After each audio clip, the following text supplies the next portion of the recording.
একটা প্রশ্ন। আপনি জানেন কি ডলারের বিপরীতে টাকার মান আপনি না অন্য কেউ ঠিক করে দিচ্ছে? কিন্তু কিভাবে? আর কেন আপনার টাকা প্রতিদিন একটু, একটু করে দুর্বল হচ্ছে?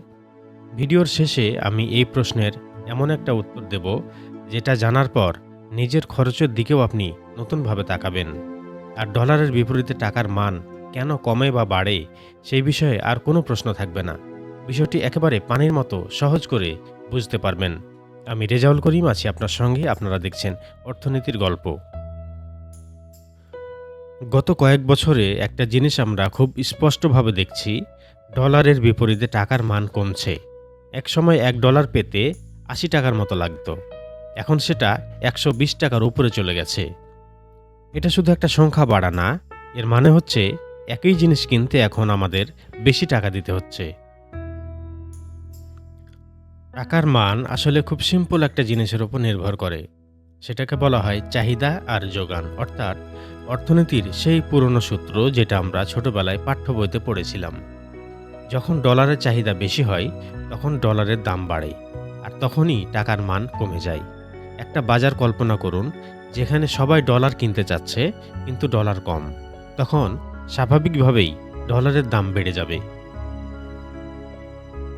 বাংলাদেশে ডলারের চাহিদা হঠাৎ করে বাড়ে না। এর পেছনে বেশ কিছু বড় কারণ আছে। আমরা যখন বিদেশ থেকে তেল, গ্যাস, খাদ্যশস্য বা মেশিন আমদানি করি, তখন ডলারে পেমেন্ট করতে হয়। ফলে ডলারের চাহিদা বাড়ে। আর সরকার যখন বিদেশি ঋণ নেয়, সেটাও ডলারে শোধ করতে হয়। অনেকে পড়াশোনা বা চিকিৎসার জন্য বিদেশে যান, তখনও ডলার লাগে।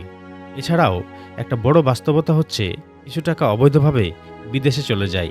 এটাও ডলারের চাহিদা বাড়িয়ে দেয়। এখন প্রশ্ন হলো, এই ডলার আমরা পাই কোথা থেকে? ডলারের সবচেয়ে বড় উৎস হচ্ছে রেমিট্যান্স। বিদেশে থাকা বাংলাদেশিরা যখন দেশে ডলার পাঠায়, তখন ডলার আসে।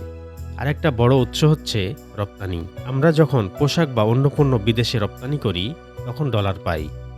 যখন এই দুই উৎস দুর্বল হয়ে যায়, তখন দেশে ডলারের সরবরাহ কমে যায়। এখন আসল জায়গাটা বোঝা দরকার। টাকার মান কেন বারবার কমছে? এর কারণ, আমরা যত ডলার খরচ করছি, তার তুলনায় কম ডলার আয় করছি।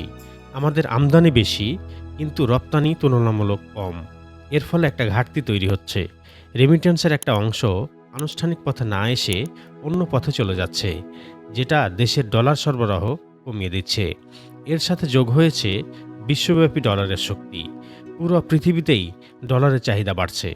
আর যখন দেশে বৈদেশিক মুদ্রার রিজার্ভ কমে যায়, তখন টাকার ওপর চাপ বেড়ে যায়। তবে ডলারের বিপরীতে টাকার মান কমে যাওয়ার কিছু ভালো দিকও আছে, যদিও সেটা খুব সীমিত। যখন টাকা দুর্বল হয়, তখন বিদেশিদের কাছে আমাদের পণ্য সস্তা মনে হয়। ফলে রপ্তানি বাড়তে পারে। আবার বিদেশ থেকে যারা টাকা পাঠায়, তারা একই ডলারে বেশি টাকা পায়। তাই রেমিট্যান্স বাড়ার একটা সম্ভাবনা তৈরি হয়। অর্থাৎ ডলারের দাম বেড়ে টাকার দাম কমলে সেটার কিছু উপকারিতাও আছে। কিন্তু বাস্তবে খারাপ দিকটাই বেশি প্রভাব ফেলে। আমরা যেহেতু অনেক বেশি আমদানি করি, তাই ডলারের দাম বাড়লে বাজারে সবকিছুর দাম বাড়ে। তেল থেকে শুরু করে খাবার সবকিছুতেই চাপ পড়ে। ব্যবসা প্রতিষ্ঠানগুলোর খরচ বেড়ে যায়, ফলে তারা পণ্যের দাম বাড়ায়। সবচেয়ে বেশি চাপে পড়ে সাধারণ মানুষ। একই বেতনে আর আগের মতো জীবন চালানো যায় না, কঠিন হয়ে যায়। অনেকেই ভাবেন সরকার চাইলে এই সমস্যার একটা স্থায়ী সমাধান করতে পারে, কিন্তু বাস্তবতা একটু ভিন্ন। বাংলাদেশ ব্যাংক মাঝে মাঝে ডলার বিক্রি করে পরিস্থিতি সামাল দেওয়ার চেষ্টা করে, কিন্তু দীর্ঘমেয়াদে কোনো সরকারই একা এ রেট ঠিক করতে পারে না। বাজারের চাহিদা এবং সরবরাহই নিয়ন্ত্রক হিসেবে কাজ করে। ভিডিওর শুরুতে আমি একটা প্রশ্ন করেছিলাম, আপনার টাকার মান কে ঠিক করে? এখন উত্তরটা শুনুন। এটা শুধু সরকার না, এটা শুধু ব্যাংক না, এটা ঠিক করে পুরো অর্থনীতি।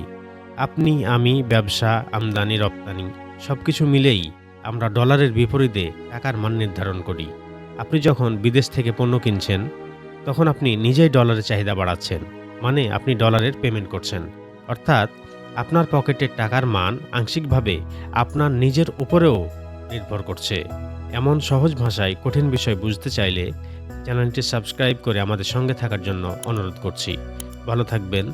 পরের ভিডিওতে আবার কথা হবে। আর এই বিষয়ে আর কোনো প্রশ্ন থাকলে কমেন্টে জানান। আমি বিষয়টি খুব সহজভাবে বুঝিয়ে দেব।